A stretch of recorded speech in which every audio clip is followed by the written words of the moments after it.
அமைச்சர் துரைமுருகன் இந்த ரஜினிகாந்த் விவகாரம் குறித்து நீங்க என்ன சார் சொல்றீங்க? அவங்க 2 பேரும் நீண்ட கால நண்பர்கள். அவரும் சொல்லிட்டாரு, இவரும் சொல்லிட்டாரு.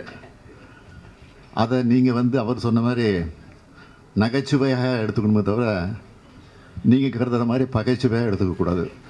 அதுதான் அவர் சொன்னதான் நான் திருப்பி சொல்கிறேன். சார், இந்த அமெரிக்க பயணத்தில் குறிப்பிட்ட இலக்க முதலீடுகளாக நிர்ணயித்து இந்த பயணம் மேற்கொள்கிறீங்களா? அது ஒன்று.